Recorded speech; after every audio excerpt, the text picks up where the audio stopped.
नमस्कार, आप देख रहे हैं इंडिया न्यूज हरियाणा और मैं हूं आपके साथ सरिता तिवारी। करते हैं खबरों की शुरुआत फटाफट अंदाज में। सुप्रीम कोर्ट ने वेब पोर्टल सोशल मीडिया पर चलने वाली फर्जी खबरों पर चिंता जताई। चीफ जस्टिस एनवी रमना ने कहा कि वेब पोर्टल पर किसी का नियंत्रण नहीं है, कुछ भी चल जाता है।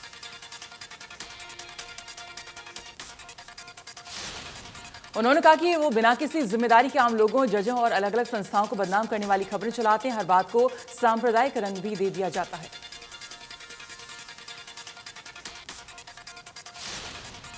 अमेरिका ने भले अफगानिस्तान छोड़ दिया हो, लेकिन वो अभी यहां पर आतंकियों के खिलाफ अपना एक्शन जारी रखेगा। अमेरिकी सेना के अफसर का कहना है कि जरूरत पड़ने पर अमेरिका आतंकियों के खिलाफ एयर स्ट्राइक कर सकता है।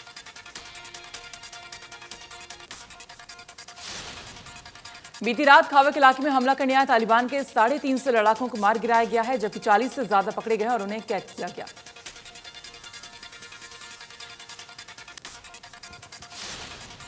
पाकिस्तान सरकार ने तालिबान के साथ संबंधों की बात कबूल कर ली है। मुल्क के आंतरिक मंत्री शेख राशिद ने सार्वजनिक रूप से स्वीकार किया है कि पाकिस्तान तालिबान का संरक्षक रहा है। इमरान खान की अगुवाई वाली सरकार ने लंबे समय तक तालिबान के विद्रोहियों के लिए काफी कुछ किया। सरकार ने स्वीकार किया है कि इस्लामाबाद ने तालिबान को रहने की जगह और शिक्षा मुहैया कराई।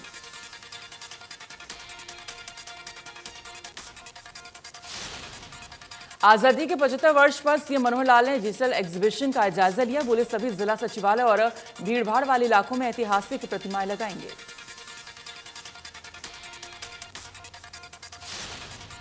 सीएम ने क्रांतिकारियों के योगदान की जानकारी देना उद्देश्य बताया। उन्होंने कहा कि कार्यक्रमों की डिजिटलाइजेशन पर जोर है। भविष्य में ई फाइल के तौर पर ऑफिस फाइलें चलेंगी।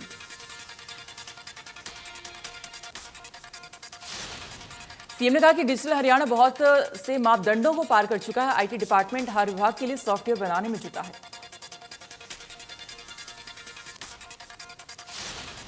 सीएम ने कहा कि राइट टू सर्विस कमीशन में ऑटो अपील सॉफ्टवेयर की शुरुआत की गई, जिसमें 546 services right to service commission के तहत आती हैं। सीएम ने कहा कि काम को समय तय करने में ऑटो अपील सिस्टम सहायक होगा। वहीं निर्धारित समय में सर्विस नहीं मिलने पर कार्रवाई होगी।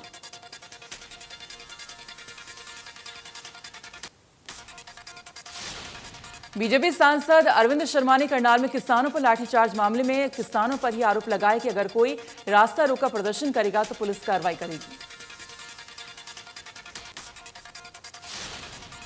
अरविंद शर्मा ने कहा कि यह सब कुछ विपक्ष का किया धरा है। कांग्रेस और चौटाला के राज में भी गोली और लाठी चली थी, उस समय कितने अधिकारियों पर कार्रवाई हुई। बीजेपी सांसद ने कहा कि केंद्र की मोदी सरकार किसानों की आमदनी को दोगुना करने को लेकर 3 कृषि कानून सहमति से लेकर आई है, लेकिन विपक्ष किसानों को भ्रमित कर रहा है।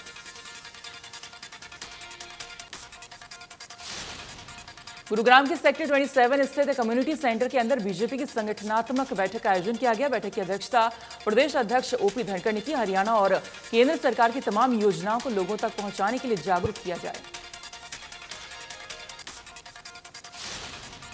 गुरुग्राम के अलग अलग इलाकों में प्रदेश अध्यक्ष ओपी धनखड़ कार्यकर्ताओं की बैठक लेंगे और 2 दिवसीय प्रवास पर गुरुग्राम में मौजूद हैं। प्रदेश अध्यक्ष ओपी धनखड़ का मुख्य आदेश है कि संगठन को पूरी तरह से मजबूत किया जाए। हरियाणा में सरकार ने बड़ा प्रशासनिक फेरबदल करते 20 अधिकारियों के तबादले और नियुक्ति की है। आरएस ढिल्लो भिवानी के नए डीसी होंगे। वहीं रेणु फुलिया को अंबाला डिवीजन के कमिश्नर बनाया गया है।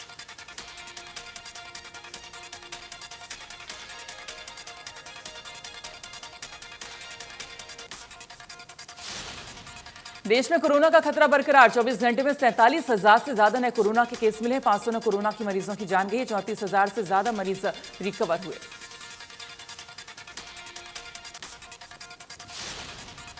केरल में कोरोना का कहर लगातार बढ़ता ही जा रहा है। पिछले 24 घंटे में कोरोना के 32,803 नए मामले सामने आए हैं, जबकि एक दिन में 173 लोगों की मौत हो चुकी है। केरल में 2 लाख से ज्यादा केस अब भी एक्टिव। महाराष्ट्र में 24 घंटे में कोरोना के 4,456 नए केस सामने आए हैं। एक दिन में 183 मरीजों ने दम तोड़ दिया है। महाराष्ट्र में अब भी करीब 51,000 केस एक्टिव हैं।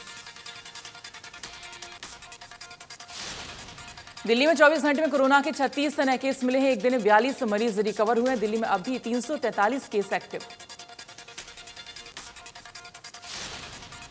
प्रदेश में कम हो रहा है कोरोना। पिछले 24 घंटे में कोरोना के 20 नए मरीज सामने आए हैं। एक दिन में 14 मरीज रिकवर भी हुए। प्रदेश में एक्टिव केस की संख्या 640।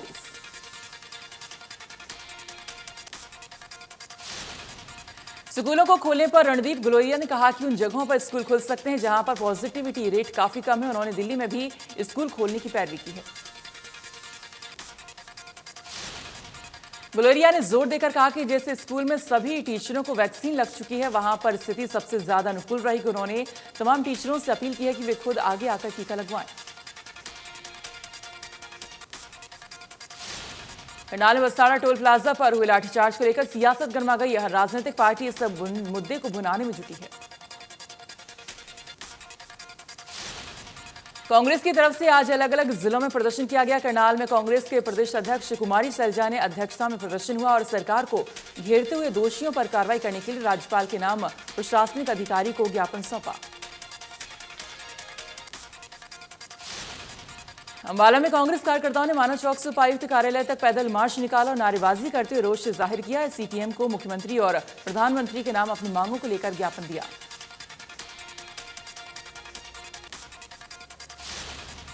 करनाल टोल पर किसानों पर हुए लाठीचार्ज के विरोध में गुरुग्राम में पूर्व मंत्री कैप्टन अजय सिंह यादव की अगुवाई में हुआ प्रदर्शन। जिला उपायुक्त को सौंपा ज्ञापन।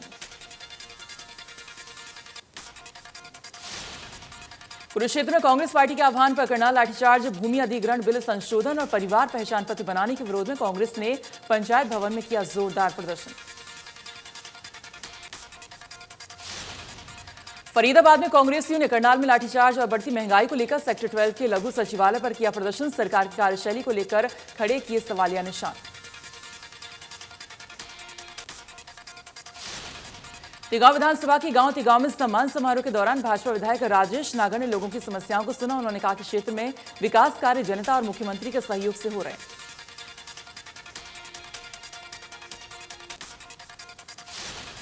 उन्होंने कहा कि शिक्षा के क्षेत्र में तिगांव क्षेत्र ने काफी सफलता प्राप्त किया। बहन बेटियों को पढ़ाई के लिए दूर नहीं जाना पड़ेगा क्योंकि क्षेत्र में कई स्कूल कॉलेजों में शिक्षा मंत्री कमलपाल गुर्जर ने अपग्रेड कर दिया है।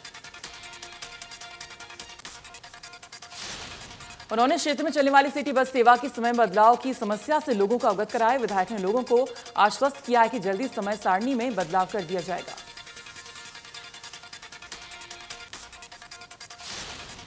कैथल के लघु सचिवालय परिसर में जिला मॉनिटरिंग कमेटी की 37 विभागों को रिव्यू मीटिंग हुई, जिसमें बीजेपी सांसद नायब सैनी, गोहिला के विधायक ईश्वर सिंह, कैथल के विधायक लीलाराम समेत जिले के तमाम आलाधिकारी मौजूद रहे।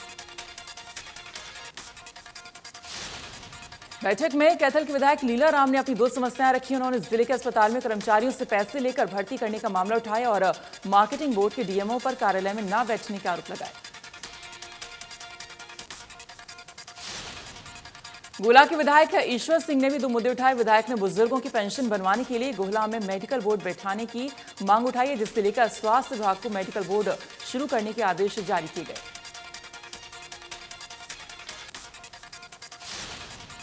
सोना में गांव के लोगों को लाल डोरे से मुक्त करने की ब्लॉक डेवलपमेंट विभाग ने तमाम तैयारियां शुरू कर दी हैं। जल्दी सोना के 5 गांव की लाल डोरे की रजिस्ट्री की जाएगी। इन गांव में करीब 700 रजिस्ट्री की जाएंगी। इससे पहले 11 गांव की विभाग रजिस्ट्री करा चुका है। रजिस्ट्रियों के लिए विभाग लोगों से तमाम दस्तावेज इकट्ठे कर रहा है। गांव में जल्द ही इन्हें रजिस्ट्री सौंप दी जाएगी। गांव में होने वाली आपत्तियों पर भी विभाग आए दिन सुनवाई कर रहा है।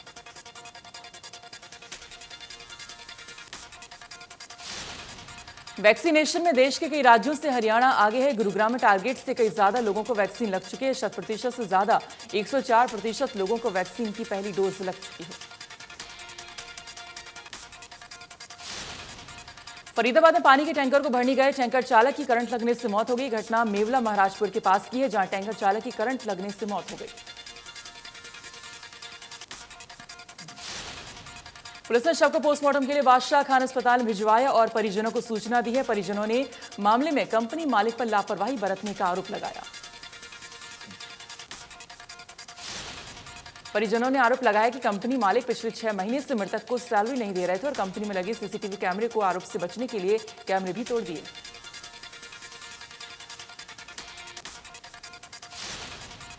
रोहतक में 27 अगस्त को मकान में एक ही परिवार के 4 सदस्यों की गोली मारकर हत्या करने के मामले में पुलिस अधीक्षक ने खुलासा किया।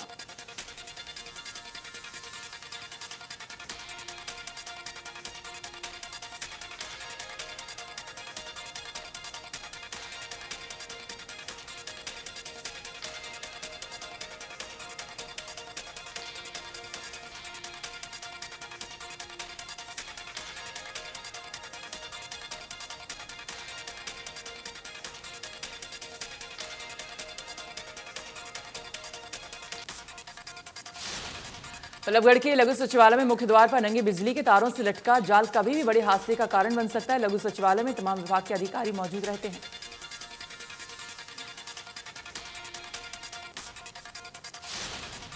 काम करवाने के लिए आए लोगों का कहना है कि बारिश की वजह से नंगे तारों से खतरा ज्यादा है। आए दिन बरसात के कारण इन तारों से चिंगारी निकलती रहती है। भिवानी में तेज हवा के साथ बारिश की दस्तक हुई है, जिसके चलते कई जगहों पर जलभराव हो चुका है। दिल्ली पिलानी राष्ट्रीय राजमार्ग भी बारिश के चलते दरिया बन गया था। वहीं फरीदाबाद में जलभराव ने एक बार फिर से नगर निगम के दावों की पोल खोल दी। रुक रुक के 2 घंटे हुई बारिश ने सड़कों को तालाब में तब्दील कर दिया।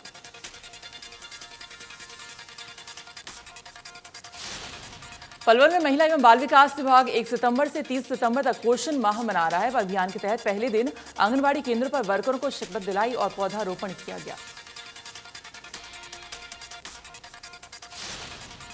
कोरोना काल में लोगों को जागरूक करने पर प्रदेश ही नहीं बल्कि देश भर में सुर्खियां बटोरने वाला कम्युनिटी रेडियो नूह 11 वर्ष का हो चुका है। रेडियो मेवात में स्टाफ ने पूरे दफ्तर को फूल मालाओं से सजाकर जश्न मनाया।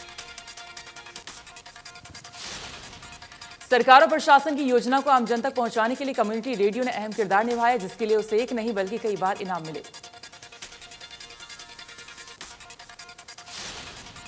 कलायत के रहने वाले रोहित गिल वायुसेना के लड़ाकू विमान राफेल की उड़ान भरेंगे। फर्स्ट रैंक के साथ फ्लाइंग ऑफिसर के पद पर हुआ चयन।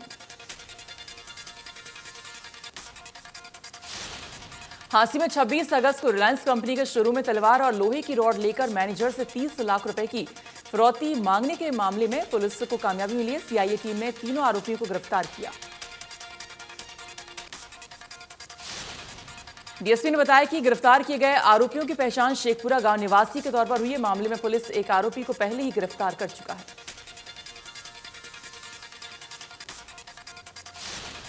पलवल में चलती ट्रेन में मोबाइल फोन चोरी करने वाले आरोपी को जीआरपी पुलिस ने गिरफ्तार कर लिया है। पुलिस ने आरोपी के कब्जे से चोरी किए हुए मोबाइल फोन को भी बरामद कर लिया। जांच अधिकारी ने बताया कि जैसे ही ट्रेन पलवल के असावटी रेलवे स्टेशन में पहुंची, ट्रेन की स्पीड कम होने पर ट्रेन के सीट पर रखे मोबाइल फोन को युवक ने चोरी कर लिया और चलती ट्रेन से कूदकर फरार हो गया। सोनीपत के गांव किलोहदड़ में दबंगों की गरीब लोगों के प्लॉट पर कब्जा करने का मामला सामने आया है। आरोप है कि दबंगों ने पुलिस के साथ मिलकर पीड़ित परिवार पर मूर्ति तोड़ने का आरोप लगाकर केस दर्ज करवाया। बहुजन समाज पार्टी के नेताओं ने ग्रामीणों संघ एसपी कार्यालय पहुंचकर ज्ञापन सौंपा। पूरे मामले की दोबारा से जांच करवाने की मांग की है और मामले में दर्ज केस रद्द करने की भी मांग की। गांव के सरपंच का कहना है कि आईओ ने पैसे लेकर नाजायज तरीके से गरीब लोगों पर झूठा मुकदमा दर्ज करने का काम किया है। 1 महीने पहले ही एसपी को दबंगों के खिलाफ शिकायत दी गई थी। बल्लभगढ़ में एक गर्भवती महिला ने ऑटो में ही बच्चे को जन्म दे दिया। सिविल अस्पताल में ही डॉक्टरों की लापरवाही देखी जा सकती है, जहां महिला को डॉक्टरों ने एक बेड तक मुहैया नहीं कराया।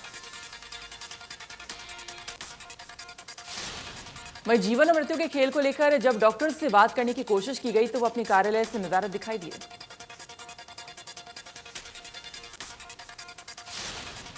रोहतक में 4 हत्याओं के मामले में आरोपी अभिषेक उर्फ मोनू को पुलिस ने कोर्ट में पेश किया है। कोर्ट ने 5 दिन के लिए आरोपी को पुलिस रिमांड पर भेजा।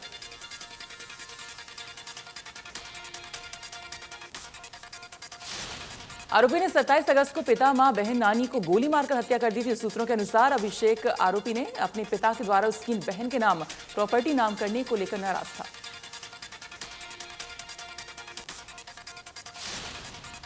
फरीदाबाद के सराय थाना एरिया में किराए पर रह रही 23 साल की युवती संदिग्ध परिस्थितियों में पंखे से लटकी मिली है। पुलिस ने शव को पोस्टमार्टम के लिए भेजा।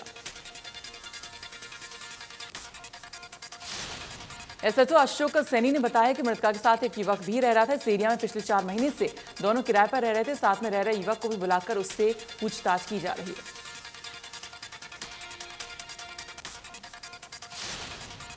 टोहाना में राइस मिलर एसोसिएशन की जिला स्तरीय बैठक का आयोजन किया गया। सरकार धान खरीद के सीजन में किसानों को परेशान करना चाहती है, इसलिए बेवजह की नमी की शर्तें सेलरों पर लगा रही है, जिसके चलते उनमें रोष बना हुआ है।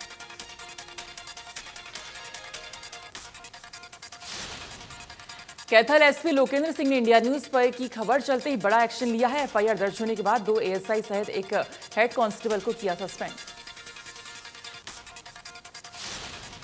एएसआई रैंक 2 पुलिसकर्मियों पर एफआईआर होने के बाद अब 3 पुलिस अधिकारियों को किया सस्पेंड। कैथल पुलिस के 2 पुलिस कर्मचारियों के द्वारा महिला की शिकायत पर गलत जांच करने को लेकर हुई थी एफआईआर दर्ज।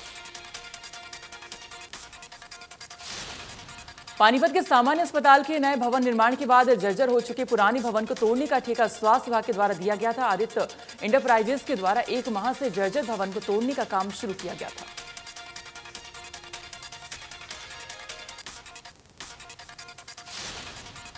नियमानुसार ठेकेदार के द्वारा स्वास्थ्य विभाग को पत्र लेकर जर्जर भवन में बिजली पानी की सप्लाई के साथ साथ आसपास की जगह खाली करने के लिए लिखा गया था, लेकिन स्वास्थ्य विभाग इस ओर लापरवाह नजर आया और स्वास्थ्य विभाग की लापरवाही के चलते बड़ा हादसा होने से टल गया।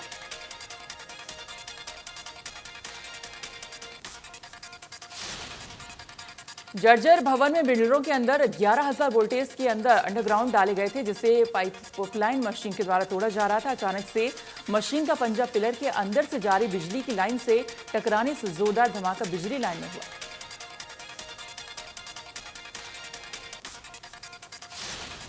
जींद में 2 घंटे में हुए 2 बड़े हादसे में 5 युवकों की मौत हो गई है। पहला हादसा गांव मलार से सामने आया है, जब तूड़े से भारी ट्रॉली पर बैठे 3 मजदूरों की बिजली तारों की चपेट में आकर करंट लगने से मौत हो गई। दूसरा हादसा गांव खाड़ा के खेड़ी के निकट जींद भवानी मार्ग पर हुआ, जहां 2 गाड़ियों के बीच हुई आमने सामने की भिड़ंत में एक गाड़ी में सवार 2 लोगों की मौत हो गई, जबकि 2 गंभीर रूप से घायल हो गए।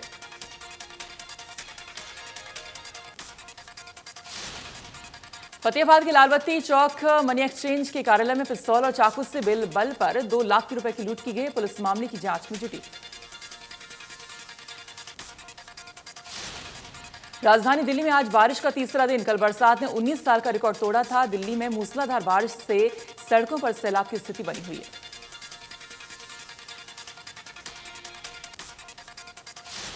मूसलाधार बारिश के चलते दिल्ली और आसपास के इलाकों में पानी जमा हो गया। बारिश को लेकर मौसम विभाग की ओर से भारी बारिश की चेतावनी जारी की गई है। मौजूदा हालात को देखते हुए येलो अलर्ट भी जारी किया गया है।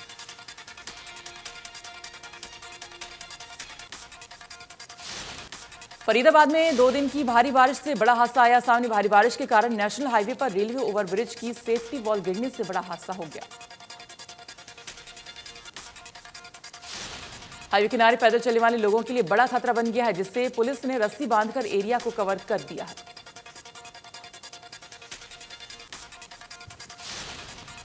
पलवल में मंगलवार से हो रही बारिश ने पूरे शहर को पानी पानी कर दिया है। कई हिस्सों में इतना जलभराव हो गया कि लोगों का घरों से निकलना और सरकारी अधिकारियों का अपने कार्यालयों तक जाना मुश्किल हो गया है। नगर परिषद और जिला प्रशासन के शहर के विकास के नाम पर खर्च किए गए लगभग 40 करोड़ रुपए बारिश के पानी में बह गए। शहर में जगह जगह भरे पानी ने विकास कार्यों की पोल खोल दी है। गुरुग्राम में रुक रुक कर हो रही बारिश ने शहर को पूरी तरह से पानी पानी कर दिया है। शहर के तमाम इलाकों में सड़कों पर जलभराव की समस्या देखने को मिली। रुक रुक कर हो रही बरसात के चलते बल्लभगढ़ में अनाज मंडी के पास थोक किराने की दुकानों का बाजार डूबा हुआ दिखाई दिया। आने जाने वाले लोगों को खासी परेशानी भी हुई। रेहड़ी वाले पानी में ही खड़े होकर अपनी सब्जी बेचने की जद्दोजहद करते दिखाई दिए, तो वहां से होकर दफ्तरों को जाने वाले लोगों को भी दिक्कतों का सामना करना पड़ा।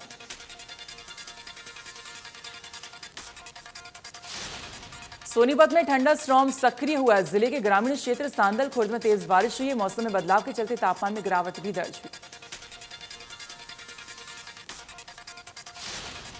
बारिश से किसानों को धान उत्पादन में लगभग धान मिलेगा लाभ, और बारिश से सब्जी उत्पादक किसानों की परेशानी बढ़ चुकी है। बारिश से सब्जियों पर पड़ेगा बुरा असर।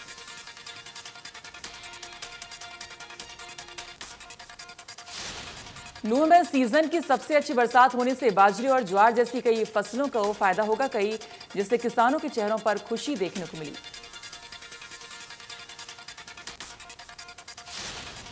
सिरसा में संपन्न ओपन शूटिंग चैंपियनशिप में रतिया की युवा खिलाड़ी साहिब दिल ने गोल्ड मेडल जीता है। साहिब दिल के गांव पहुंचने पर जोरदार स्वागत किया गया।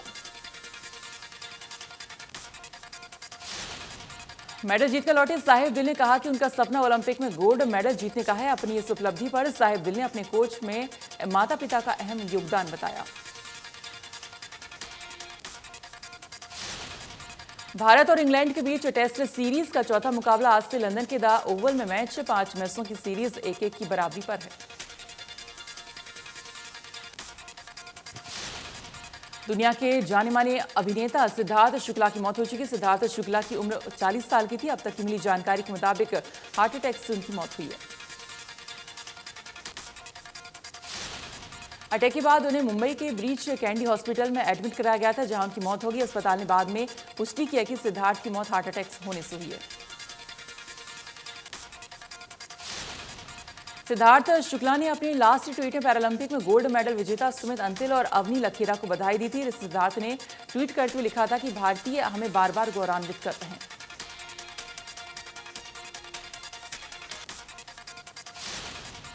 वहीं अभिनेता रवि किशन ने सिद्धार्थ शुक्ला के निधन पर शोक व्यक्त किया।